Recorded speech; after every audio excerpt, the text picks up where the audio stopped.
असेंबा इबुंगोगी वाहै मफम अनीदगी पाथोकजगे तामिनसी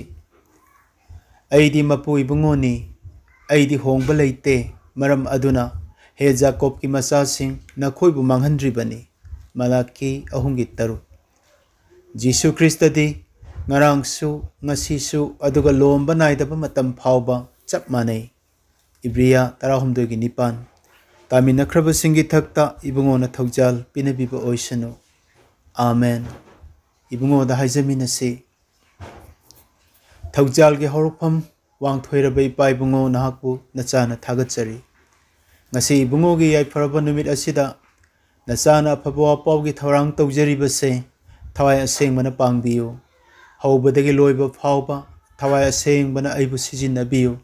माहि यालनबियु हाइना नुंसी थोइरबा इबुंगोगी नचानिपा प्रभु जीसु ख्रिस्टगी मिंगलेन सोंदुना निजरी आमेन ngasiगी अफबा वापाव असिगी हिरम असिदी होंगबा लैतबा ख्रिस्ट इंग्लिश तदी द अनचेंजिंग क्राइस्ट हाइना थमजरगे अइखोइना तौफम खंगद्रबा अरुबा मतम लाकपदा ईश्वर ने अखोइदा खंगहनिंगबा हिरम मरी खक लै मरी दुगी अहानबा दुदी अखोइना लंबी लैत्रबा मतमदा महाकना लंबी अमा सेंबिगनी इबुंगोना हाय अइनी ईश्वर नखोइगी सेंग थोइरबा मपु इबुंगो समुद्रदा लंबी सेंबिखिबा अचौबा इसिंग इपाकता खोंग लंबी अमा सेंबिखिबा जिसाया निफुगा हुमदोय बदा 15 अमसुंग 13 अदुगा अनिसुबा अदुदी अखोइन पुंसीदा थेंगनाफम थोकपा अवा अना से कीगनु अखोइ थेंगनसनु थेंगनाफम थोकपदो थेंगनसी मदुदा सोकनगदबा लान अदो अखोइगी नते ईश्वरना सोकनबिगनी हाइबसी अनिसुबा मिरोल कुनगी 15 दा उबा फंगे रेड सीदा मौसीने इजराइल मचासिंगदा हाइखी जेहोबाना नखोइगी दमक लान सोकनबिगनी अदुना नखोइ तुमिन्ना लैयु खोंसानबा 13 गी 13 दा उबा फंगे अदुगा अहुम सुबा असिदी Prayer is the best medicine because God is the best doctor. Ishor se khwaidagi afaba doctor ni adona mangonda haijabana athoi bi hidak ni Bible verse amatang hapjage noi kari sulang tak naganu mangonda prayer to bai matang da Ishor na hai kari mata lang tak naganu hiram khuding da thagat paga loina na nakoi gi nijaba ado khanghallu khangba pumna maktagi hendok laba Ishor dagi lakpa ingthaba aduna नखोइगी थमोय अमसुंग पुकनिंगबु ख्रिस्ट जीशुदा ngak सेंदुना थंबीगनी फिलिपिया 3:3 मचानिपादा मपागी मतिक मंगाल चाउनबा नखोइना आइगी मिंगदा निजबा खुदिंगमक अइना तौबीगनी नखोइना करिगुंबा अमा आइगी मिंगदा निजरबदी अइना मदु तौबीगनी जोहन 13 असिनी मरी सुबा अदुदी ट्रस्ट इन गॉड्स टाइमिंग अइगिसु ईश्वरगी याबीबा मतम अमा लई हाइबसे थाजबा महाकपु ngaijaba मखोइगी मफमदा महाकपु थिजबा थावाई अदुगी मफमदा इबुंगोदे अफबनी माबु कनबीनबगी दमक मी अमना आशा तौजबा चिकना ngaijaba असे अफबनी तेंथारोल अहुमगी 15 कुंतरुक्ता अखोइन उबु फंगे नुंसीजरबा इचलिनाउसिन इबुंगोगी ओइख्रबा अखोइदी मागी याबीबा मतम ngaijaba असे अखोइगी इथौने मधु खक्तदा अखोइ महियानबा पुंसी ओइगनी कुई नंगाइबदा थाजबा याबदी ईश्वर खक्तनी मरमदी महाक्ति मियोइबगुमना होंगदोक होंजिन तौदे अदुगा अखोइ मियोइबगुमबसु नत्ते इबुंगो मंगोंदा होंगबा नत्रगा लैथोकपगी ममी ताबा खक लैते जाकोब अमगी 13 माले मसिसु चेंज तौइ खुसेम सिंगसु चेंज तौइ सीजन सु अदुमक change तौइ ngarang pomba leisingdo ngasidi chali aduga ngasi saliba leisingna hayeng amuk ken ki gadori bani ngarang ngasi oirakani ngasin hayeng oikhini miyoibagi thamoi su adum hong banai मालेम की सक्तमसु अंगक्पा माओंग the होंगे अदुबु अवाबदी अफबरोम the होंबगी महुता an ever changing world brings fear and uncertainty ahongba amamam lakpa khuding taibang palase akiba kari oirakadoino khangdabarom da hongai adubu khwaidagi laibak phaba adudi silinaw sing jisu christ nadi magi lengdraba nungsibada aikoida pubirakhi aduga amuk honglaroi malem honglebasu hongdaba christ da leiba mi khudingmakti hongba leitaba nungsiba hongba leitaba thaujal kanbiba loina biba magi wasak pomnamak soidana aikoigi phamda thonghanbigani masini christ phangbi tongjaba ahongba matamna pumnamak puduna chalabasu aikoigi kanbiba mapu aikoigi asa oijariba christ di hongba leite nungsiba marupsi mahakti the unchanging christ hongba leitaba christani unchanging hongba leitaba haibasina khanghanba adudi mahakti timeless spaceless immaterial oiba haibadi magi timeless adudi matam sida loire haiba khamba magi leite spaceless adudi mahakti ngamkhai sida loire haiba leite immaterial oiba adudi uba yaba paiba yaba posak sunate matamna isorbu matamna kristabu matamna thawai asengbabu puduna satpa ngamde hongba naiba potsingi manungda isor machanupa jisu krista amasung thawai asengba yaude maramdi isorbu phattabana themba ngamde aduna hongbasu leite jacob amagi taraga humdoi adunani god is omniscient isordi pumnamak ikhang khangba god is omnipresent isordi mafam pumnamakta leiba god is omnipotent isordi tauge haibada ngamba isorni haidana miyoibana hainaba hauribase mado laisol isai chamaga kuntramapan bible stegi lokthoga haikhibani ahan bata god is omniscient isordi pumnamak ikhang khangbiba isorni laisol isai cham kuntramapan gi amadagina taruk asidagi lokthokpani david na haiki he isor aina phamba aina haugatpa yataba nahakna loina aibu khangbire aina ya kakhatringai nganglakadaba wahai phawba khangbi aigi tungmang nahakna loina question bire asuk yamna khangbiba ase ai yamna ngai aina masibu lamba phangde laisol isai cham kuntramapan amadaina taru masidagini miyoibana god is omniscient haina bahaukribase malemda mathangda god is omnipresent isordi mafam pumnamakta lei laisol isai chamaga kuntramapan taretagina tarani thoi phawba david na hai isor nahaki thawaidagi aina kadaida chenba lotpa ngamgani nomadondasu aduga asithenda lotke khallabasu nopok nongsup khawang chatlabasu mafam pumnamakta nahak lei amambadasu ibungodadi ngali ahingsu ibungodadi nungthilgumbani ibungona leitaba mafam leite laisol isai chamaga kuntramapan taretagina tarani thoi masidagini miyoibana god is omnipresent haina bahaukribase malemda isordi pumnamak tauba ngamba isorni god is omnipotent laisol isai chamaga kuntramapan tarahumdoidagina taranipan david na hai imagi pungnungda ibungona nanaigi kayatsing angakpa maongda sembire aigi thamoina yamna ningthijana khangjai nanaina taibang phawdringai nanaigi numitsing ado ibungona hingbagi lairikta isinduna thambikhrabani ipuroigi wakhaldo kaya da luriba nanaina mikap thorokpada ibungona nanaiga loina duna leiramle laisol isai cham kuntramapan tarahumdoidagina taranipan masidagini miyoibana god is omnipotent hainaba haukribase aina haidok chakhibasing aduda david na hai haidana aina hek pathokchariba bible verse ado details nate details pabiyu yamna phajabani aduba aina samna khara point lokthokchapa khaktani isor haibase mapa machanipa aduga thawai asengba ahum masina oibe isorni khaidokna bayate isor haibasidi isorni isor haibase kristani aduga isor haibase thawai asengbani ibungo jisu krista ahan bada wahai adu oina leirammi aduga mahak isor ga leminarmi krista masamak isor oirami john amagi ama taibang mi sembada ibungo jisu krista yawi mehoron amagi kuntaru ibungo jisu krista na hai tasengnamak aina hairi abraham poktringaida ai lei john nipan gi yankhai nipan aduna ibungo jisu krista di ngarang su ngasi su अदुगा लोंबा नाइदबा फावबा होंबा लेतबा ईश्वर ओइरिबनी मरुपसिंग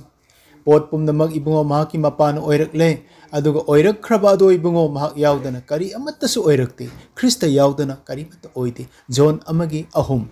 Holi Bible असिसु Ibungo दगी ओइरकपनी Ibungo जीसु ख्रिस्त की सोर दगी ओइरकपनी second Timothy अहुमगी तरा तरुकता इकोइन उबो fungi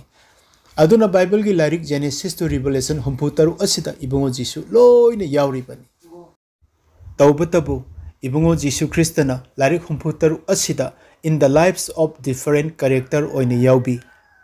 हाइबदी तोंगान तोंगान बमाओंगदा यावबी सेडो ओइने यावबी वाहई ओइना प्रोफेट ओइना हाई प्रीस्ट ओइना शेफर्ड ओइना कनागुम्बा मगी मरुमदा मागी रोल लहल्लगा नत्रगा निंगथौ ओइना नत्रगा वायन मपु ओइना लाइरिक हुंफु तरुमक्ता इबुंगो से यावबी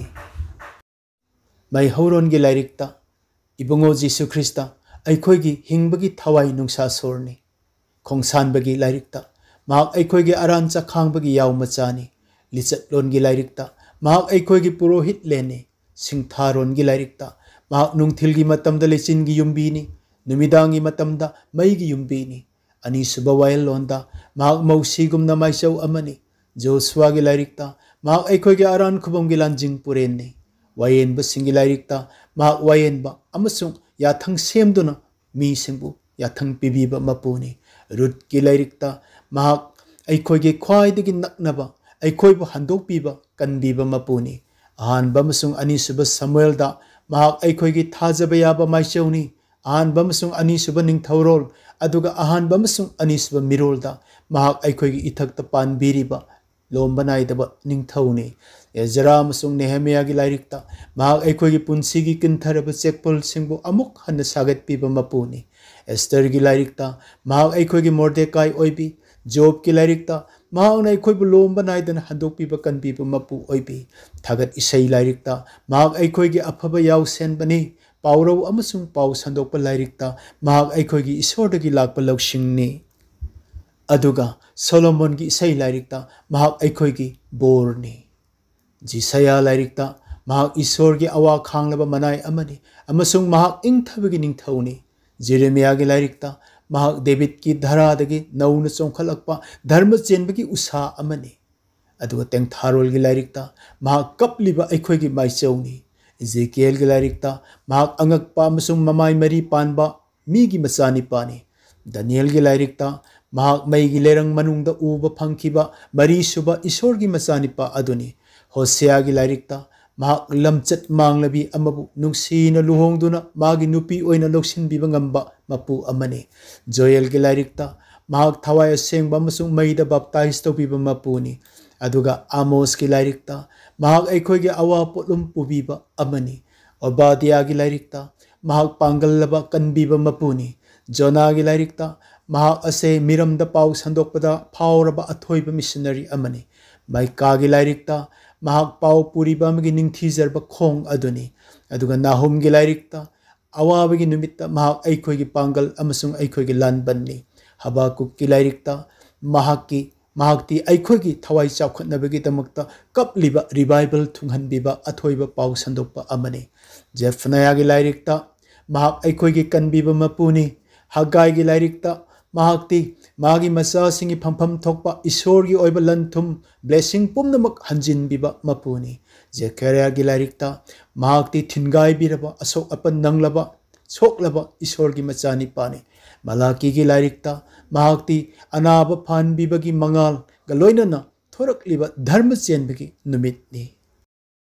माथीन इबा अफबवा पाउ लाइरिकतादी इबुंगो जीसु ख्रिस्तादी जिहुदी सिंगी निंगथौनी माक इबा फबवा पाउ लाइरिकतादी माकती थौगल तौबीनबा लाकपा मनाई अमगुंबनी लुकना इबा फबवा पाउददी इबुंगो माक अदो मीगी मचानी पानी जोहने इबा फबवा पाउदे इस माकती ईश्वर की मचानी पानी पाखोन चटपसिंगी थबक्तदी माक ताइबंग पानबबु कनबीबा मपु अमसुंग सर्गदा काखतखिबा प्रभुनी रोमियो की लाइरिकतादी माकती चुमनबीबा अमसुंग ईश्वर की धर्म चेनबा मपु अदुनी अहानबा अमसुंग अनीसुबा कोरिन्थियाददी माक माई पाकलबा अरोइबा आदम अदुनी गलातियागी लाइरिकता महाक्ति अखोइबु निंगतमहनबिबा मपुनी एफिसागी लाइरिकतदि महाक अखोइगी सिंगलुपकी मकोकनी फिलिपियाददि महाक्ति अखोइगी मथौ ताबा खुदिंगमकपु पिबिरिबा अखोइबु योग थाकपिरिबा अदुगा अखोइगी नुवाइजफम अदुनी कोलोसियाददि महाक ईश्वर ओइबगी अथनबा अमसुंग मपुंग फाबा अदुनी अहानबा अमसुंग अनिसुबा थेसलोनिकियाददि महाक अखोइगी आसानी अहानबा अमसुंग अनिसुबा तिमोथीदा महाक ईश्वर अमसुंग मियोइबा अनिगी मरक्ता ताइनबिबा मपु अदुनी टितागी लाइरिकतदि महाक्ति अचुंबा ईश्वर अदुनी फिलिमोनदा महाक्ति अखोइगी याइफनबत तौबिबा मपुनी इब्रियाददि महाक अखोइगी ख्वाइदगी मपुंग फाबा अदुनी अदुगा जाकोबतदि महाक अखोइबु नाबा फानबिबा डॉक्टरनी अहानबा अमसुंग अनिसुबा पीटरगी लाइरिकतदि महाक्ति अथोइबा याउसेनबनी अहानबा अनिसुबा अमसुंग अहुमसुबा जोहानगी चिठीददि महाक अखोइगी हिंगबनी अखोइगी तमजफमनी अदुगा लोम्बा नाइदना अखोइबु नुंगसिबिबा मपुनी जिहुदान इबा लाइरिकतदि महाक अखोइगी थाजबगी युमफम अदुनी फोंदोकपिबगी अरोइबा लाइरिकतदि महाक अखोइगी दमक थूना लेंगलक्लिबा अखोइगी निंगथौ अदुनी असुमना बाइबलगी अहोबा मैहौरोंदगी अरोइबा फोंदोकपिबा लाइरिक फावबा इबुंगो जीसुना याउबी मरमदी पोट पुमनमक ख्रिस्तगी मपान ओइरकले अदुगा ओइरखरबा अदो इबुंगो महाक याउदना करी अमत्तसु ओइरकते Johan अमगी अहुम अदुननी इबुंगोदी होंगबा लेतबा unchanging Christ, the unchanging Christ, hongba leitaba Krista, ngarangsu, ngasisu, lomba naidaba pauba, chak manana lay hairibase. Hauzikti, ibungo Jesu Krista gi yesterday, ngarang, ibungo Jesu Krista gi today, ngasi, ibungo Jesu Krista gi forever, lomba naidaba haibase, karamna yesterday oiribano, karamna mahak today oiribano, karamna mahak forever oiribano, हाइबा अहुम सिगी मतंगदा खजिक खजिकतंग संदोकना हाइजके अहान बददी Jesus is the same yesterday जीसु ख्रिस्त दी ngarang su chap manana lei हाइरिबा सिगी मतंगदा खजिकतंग हाइजके इबुंगोदी ngarang su हाइबसे इबुंगोगी यस्टरडे हाइबसिदी Jesus was with his father मी ओइना महाकना लाक्ट्रिंगै मपागा लोइनना लेमिनरिंगै मतम अदुबु ngarang हाइबसिना कोनसिल्ली ngarang हाइबसे खंगनै अदुना ngarang haibase kayamuk sangba matambu ngarang haina kawdoino how far back does this yesterday go kadai phaba ngarang singbano haibasigi matangda ai haijake ahobada wahai adu leirami wahai adu isorg leminarmi mahak isor oirami pot pumnamak ibungogi mapana oirakle krista yaudana kari amatta oirakte john amadagina mari अदुगा लोइनना फोंदोकपिबा कुनगनी थोइ तरा हुमदोइदा इबुंगोन अमुकसु हाई ऐदि alpha अमसुंग omega मसिदा अल्फा अहोबा अदुगा ऐदि अहोबा अमसुंग अरोइबा मसिदा याउरिबा अहोबा अदुगा अहानबा अमसुंग अकोनबा मसिदा याउरिबा अहानबा हाइरिबा अल्फा अहोबा अहानबा हाइरिबा सिंग असे असि फावबा इबुंगोगी यस्टरडे ngarang हाइबसिना कोनसिल्ली ngarang हाइबसिगी मनुंग चल्ली मरुपसिंग हाइरिबा इबुंगोगी yesterday ngarang haiba matam asida ibungona miyoibagi tamak kari thorang tobibage ibungona ngarang haiba matam mi oina laktringeda mahakna miyoibagi tamak kari kari warep lobage haiba adugi matangda amuk wahib khasiktang ai makha samthajage Wright brothers na December 18 soklising amaga chamapan ahumda mai pakna aeroplane paibagi kaungamdraba remarkable day oikhi अदुबु मचिन मनाउना aeroplane सादुना पाइगदब सही चामगा कुन वाटलिङै ममाङ सोक लिसिङ अमगा चात्रेट मरिफु हुमदोइदा एन्ड्री जेक्यूसना हाना प्लेन पुथोक्ट्रिङैदा पैराशूट हाना डिजाइन तौदुना पैराशूट पुथोखे मदुगी मरमदी करिगुम्बा प्लेन अतियासे सिनथुना पाइनरकप मतमदा करिगुम्बा क्रॉस तौबा तारबदी पायलट की थवाई अदो पैराशूटना कन्बीननबनी एरोप्लेन पुथोक्ट्रिङैदा पैराशूट हाना डिजाइन तौरिबसे अदुगा चप मानना इंजिन पानबा शिप जहाजना अटलांटिक ओशन दा रेगुलर ओइना पैसेंजर पुदुना क्रॉसिंग तौबा हौकिबसे सोक लिसिंग अमगा चानिपान कुंथ्रा निपान दनी अदुबु टर्बाइन मेरिन इंजिन पानबा जहाजना अटलांटिक ओशन दा रेगुलर ओइना लानबा हौगदबा सही 59 वाट इंगै 2 नवंबर सोक लिसिंग अमगा चात्रेट मरिफु मंगादा लंदन की लायोनेल ल्यूकिन हाइबसिना लाइफ बोट हान पुथोकी जहाज असिना इंजिन पांदना अटलांटिक ओशन लांड्रिंगै ममांगदा लाइफ बोट हाना थौरांग तौकी मरमदी करिगुंबा लाइबक थीबदगी जहाज अदुना इसिंगदा लुपखिबा मतमदा पैसेंजर सिंगी पुंसी अदो लाइफ बोट अदुना कनबीनबगिनी एरोप्लेन पुथोक्ट्रिंगदा पैराशूट हाना थौरांग तौबगुम जहाज पैसेंजर पुदुना समुद्र लांड्रिंगदा लाइफ बोट हाना थौरांग तौबगुम नुंसी हैबा अखोइगी इपा ईश्वरना हयेंग माना ताइबंग पालसी सेमलबा मतम अदुगा मसिदा लैननबगिदमक मपु ओइननबा ताइबंग मिबु सेमलबा मतमदा करिगुंबा लाइबक थीबदगी मियोइबसना फोल तौखिबा तारबा पापता ताखिबा तारबा लैखा ताखिबा थोकलबदी मियोइबबु मखोइगी पापतगी कनबीनबगिदमक अमत्त ngairba मचानिपा जीसु ख्रिस्तबु क्रॉसता हाटननबा सही कयागी ममांगदा मांगजौनना थौरांग तौबिखि मदो फोंदोकपिबा 16 निपानदा उबा फगे ताइबंग पान सेमद्रिङै मी सेमद्रिङै मचाबु क्रॉसता हाटनबा प्लान तौबिखिबा नुमित अदु फावबा जीसु ख्रिस्तगे यस्टरडे हाइबसे चिंगी मनुंग चल्ले अदुना इबुंगोगी यस्टरडे से असुक्की मतिक मरु ओय मरमदी इबुंगोगी यस्टरडे से टुडे गसु चप मानगदोरिबनी फॉरएवर गसु चप मानगदोरिबनी मसिनी Jesus is the same yesterday जीसु ख्रिस्त दी ngarang सु चप मानना होंगतन लई हाइबगी नुंगी वाहनथो हाइरिबा इबुंगोगी यस्टरडे ngarang हाइबा मतम असिदा तुमिन्ना लैथोखिबा नत्ते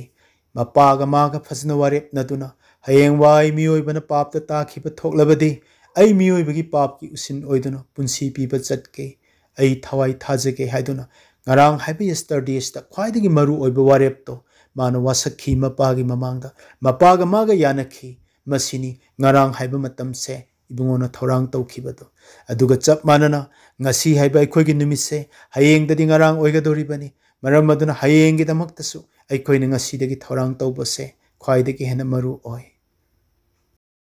हौजिक मथंग असिदी Jesus is the same today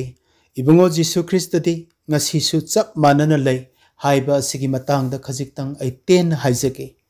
ngarang haiba matam maduda ibungo di mapaga leminarami ngasi haiba numit asidadi ngarang mapaga leminaramba wahi oina leramba ibungo do wahi aduna sayolaktuna thaujal amasung achumbana pik thanduna aikhoigi irakta leibirare johon amagi taraga mari mase ibungo gi ngasi haiba dugi ahobani ibungona mapagi yathang induna cross ta pap ki usil oina adungai taibong semjinge da wasakhibado ngasi haibastadi thunghan bikhre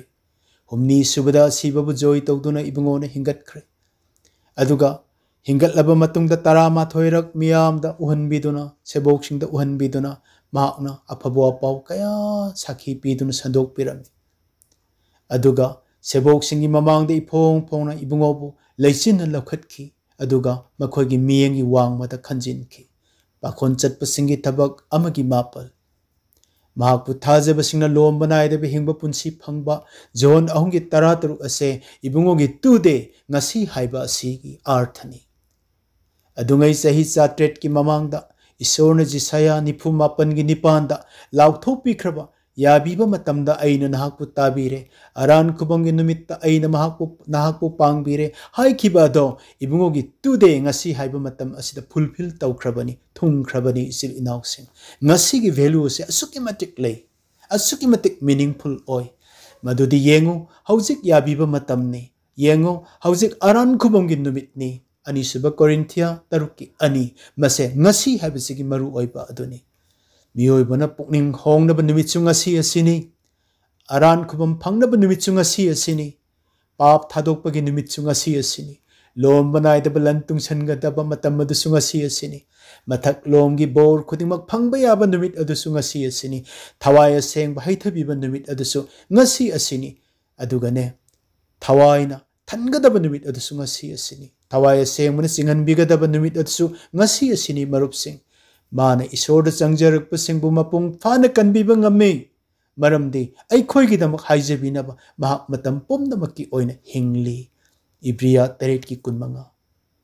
इबुंगोना ईश्वर गी ये थंगबदा लेदुना अखोइगी दमक हाइजबिरी ngasi हाबसे Romeo 9 की 13 अदुगा हौजिक इबुंगोगी मिंगदा अनि अहुम तिन्नबा मरक्ता इबुंगोन high नखोई की नरकता आई यावी माथी तरानिपान की कुन ngasi हाइबसिगी फैसिलिटी नि इबुंगोन हाई आईदी सिरुरे अदुगा येंगु आईदी मतम पुमनमकी ओइने हेंगली रिवलेशन अमगी तरानिपान मसीनी ngasi हाइबसिगी facility benefit Jesus is alive today इबुंगोदी हिंगदुना लेरी मतम पुमनमकी ओइना इबुंगोदी अखोई की दम हिंगबिरी हौजिक ngasi हाइबसे अखोई की थवाई की निट ओइबा खुदिंगमक लोम्बा नाइदबगी थौरांग खुदिंगमक अखोइना फंगे खनबा इबुंगोगी मरु ओइबा थवाई की पोट खुदिंगमक अदो लोइनमक इबुंगोना खाकप लेतन पिथोकपिगदबा खुदोंग चाबा मतमदो ngasi asini मथंग असिदी Jesus is the same forever इबुंगो जीसु ख्रिस्ट दी लोम्बा नाइदबा फावबा चप माने हाइबसिगी मतंगदा तेन हाइजगे ngarang haibadu ibungo di mapag leminarami ngasi haibasdadi ibungo na hakchang paduna khoigi irakta lakpirare aduga Emmanuel oina leibirare ibungo na sire ibungo na hingat khre ibungo di aikhoiga leminari aduga ibungo gi lomba naida ba haiba asidadi taibang punsi loi khraba macha singbu mahakna lomba naida na panminare chat khraba sing aduna thambiramba aikhoigi charon suron sing hingduna lehuriba sing adubusu मिरोन खुदिंगमक ताइबंग पानबगी अरोइब फाव इबुंगोन मखोइगा लोइनना लेबिरे मसिबु कमेंटरीना इबुंगोगी लोम्बा नाइदबा अदुनी हाइना ताकपी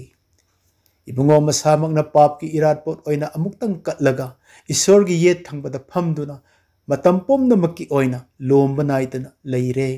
इब्रिया तरागी तरानिथोइदगिना तरामरी इबुंगोना लेरिबा मफम अदुमक्तदा इबुंगोना इखोइबसु लेहनबिगनी zone तरामरी की अहुम मसिना सर्गगिनी अदुगा हिंगदुना लेरिबा थाजबा सिंगबसु मिरोन खुदिंग मक्तद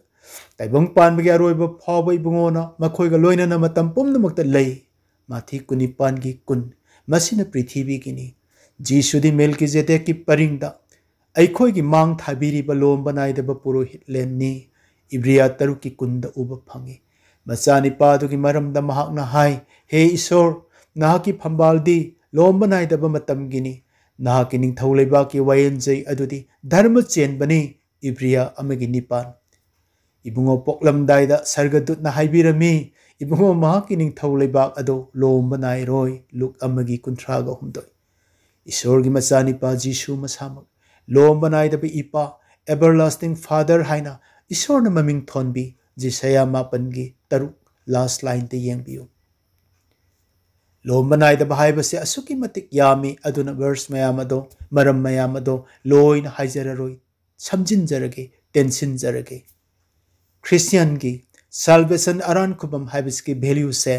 forever लोम्बा नाइदबा हाइबसना लेपी ममल ओय माना हाइबी इनबा मखोय पुमनमक्कीदमक इबुंगोदी लोम्बा नाइदन अरान खुबम की मपु ओइरे इब्रिया मंगागी मापंदा अखोइन उब fungi मसामकी ईना अखोइन लोम्बा नाइदन हंदोकपीबा हाइबसे फंगजरीबनी इब्रिया मापन की तरानिथोय मसीनी जीसु की लोम्बा नाइदबा Jesus is the same forever हाइरिबसे अइना मथक्ता हाइजकीबा इबुंगोगी यस्टरडे इबुंगोगी टुडे अमसंग इबुंगोगी फॉरएवर हाइरिबा अहुम मसिना पुनसलग कांदनी द अनचेंजिंग क्राइस्ट एगी सर्मन की थीम होंबन लेतबा ख्रिस्ट हाइना अइना थमजरीबा the unchanging of Christ is forever इबुंगोगी लोम्बा नाइदबा हाइबसे इबुंगोगी होंबा नाइदबा हाइबसे लोम्बा नाइदबा फावबगी होंगलरोइदबनी our first apostles had gone अखोइगी अहान पाखोन चटपसिंगदो चटख्रे our farmer leaders had gone अखोइबु लुचिंग बिरंबा लीडर्स सिंगसु चटख्रे अदुबु जीसस नेवर गोस जीसुदी कैदोंवैदसु चत्ते हेब्रू अमगी तरानिथोय पामिनसी इबुंगोना मखोइबु अचोनबा फीगुमना थुपसिनगनी अदुगा मखोइबु होंगहनगनी अदुबु इबुंगोदी होंगबा नाइदे इबुंगोगी चही सिंग अदि कैदोंवैदसु लोइरोय इब्रिया अमगी तरागनिथोय इबुंगोना हाई आइदी मतम पुमनमकी ओइना हिंगली जीसस अबाइड्स फॉरएवर रिवलेशन अमगी तरानिपान उब फंगे अदुगा इबुंगोगी पुरोहित फमसु होंगबा लेते अमसुंग अनचेंजेबल प्रीस्टहुड नि इब्रिया तरेट की कुनमरी उब फंगे थाजबा यादबा ꯑꯍꯣꯡꯕꯅ ꯊꯜꯂꯕ ꯇꯥꯏꯕꯪ ꯑꯁꯤꯗ ꯊꯥꯖꯕ ꯌꯥꯕ ꯑꯃꯁꯨꯡ ꯈ꯭ꯋꯥꯏ ꯄꯨꯝꯅꯃꯛꯅ ꯂꯧꯕꯗ ꯃꯇꯤꯛ ꯆꯥꯕꯗꯤ ꯏꯁꯣꯔꯒꯤ ꯃꯆꯥꯅꯤꯄꯥ ꯖꯤꯁꯨ ꯈ꯭ꯔꯤꯁꯇ ꯑꯁꯤꯅꯤ꯫ ꯋꯥ ꯑꯁꯤ ꯊꯥꯖꯕ ꯌꯥꯕꯅꯤ, ꯈ꯭ꯋꯥꯏꯅ ꯂꯧꯕꯗ ꯃꯇꯤꯛ ꯆꯥꯕꯅꯤ꯫ ꯑꯍꯥꯟꯕ ꯇꯤꯃꯣꯊꯤ 1:15 ꯏꯕꯨꯡꯉꯣꯒꯤ ꯅꯨꯡꯁꯤꯕꯒ ꯆꯥꯡꯗꯝꯅꯕ ꯌꯥꯕ ꯑꯇꯣꯞꯄ ꯅꯨꯡꯁꯤꯕ ꯑꯃꯠꯇ ꯐꯪꯗꯦ ꯑꯇꯤꯌꯥꯒꯤ ꯃꯈꯥꯗ꯫ ꯏꯕꯨꯡꯉꯣꯒꯤ ꯅꯨꯡꯁꯤꯕꯁꯦ ꯑꯁꯨꯛꯀꯤ ꯃꯇꯤꯛ ꯄꯥꯡꯒꯜ ꯀꯜꯂꯤ, ꯀꯌꯥꯃꯨꯛ ꯀꯜꯂꯤ? For love is strong as death. इबुंगोगी नुंसीबदी असीबगुमना Pongal लई सोलोमोनगी इसई 9:3 उबा फंगे। नुंसी हैबा इबुंगोना अखोइगी नुंगदा हौबीख्रबा अफबा थबक अदो इबुंगोना मदु मपुंग फाना पांगथोकपिगनी फिलिपिया 1:3 मरमदी इबुंगो जीसु Christ ngarangsu ngasisu lomba naitaba phawba chap manana lei ibungona hai hingatpa amasung hingba adu aini john 13:25 ibungona hai aidi sirure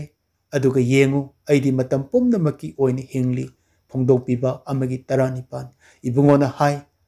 ai hingbagi maramna nakhoisu hingani john 13:18 aduna ibungo mangonda होंबा नत्रगा लेथोपगी mummy हाइबसे लोम्बा नाइदबा फावबगी ओइना खक ताबा लेते जाकोब 1:13 अखोइन उबा fungi. अइगी नुंसिजरबा इसिल इनाउसिंग सर्गदा लेरंबा सर्गदूत अहुम थोपगी सरुक अमना लेखा तादुना सैतान हाइबदो ओइख्रबनी। लुसिफरगी कैसुम संगदा अखोइसे फादुना लोम्बा नाइदना नोरोकी मैदा चाकननबा मागी मी ओइना पुंदुना थमख्रबनी। पृथ्वी की मी billion billion थौरांग तौदुना लान सोकनबदसु नानथोकपा ngamद्रबनी। पांबई लेत्रबनी मियोइबा अखोइसे कन्बीनबा लेत्रबनी। ngarang हाइबा मतम मदुदा ताइबंग सेमद्रिङैदा ईश्वरगी मचानिपाना क्रॉसता सिननबा थौरांग तौखिबदो ngasi हाइबा मतम मदुदा थुंगलदुना इबुंगो लाख्रे इबुंगोना असीबबु जॉय तौदुना हिंगतख्रे पाप की कैसुम संगदा फाजिनदुना थमलिबा पुमनमक अदो मी बिलियन बिलियन पृथ्वी की मीना लान सोकनबदा ngamद्रबदो सर्गदगी लाकपा अमखक तंगाइबा ख्रिस्टना इराय लाइना जॉय तौरे हारगा अखोइबु पुमनमक्तगी निंग तमहनबिरबनी मरमदी महाक अचुंबनी महाक ख्रिस्टनी महाक अनचेंजिंगनी होंगबा लेते। असुक तांगलबा ममल लूख्रबा जीसु ख्रिस्ट से पुमनमक मांगख्रबसु ख्रिस्ट से अइगी ओइहौरबदी मांगख्रबा पुमनम अदो सरुक चामा मुख हंजिनबिबा हाइबसे ख्रिस्ट की वासकनी अदुगा लोम्बा नाइदना सर्गदा पानबा हाइबसे इबुंगोगी प्रॉमिसनी पुमनमक ममल तिंगदे नुंसीबिबा महाकना खुतलाम तोयना नंग अइबु कौरी टोटल सरेंडर तौजरसी होंगबा नाइदबा मागी फिजी पाइजहौसी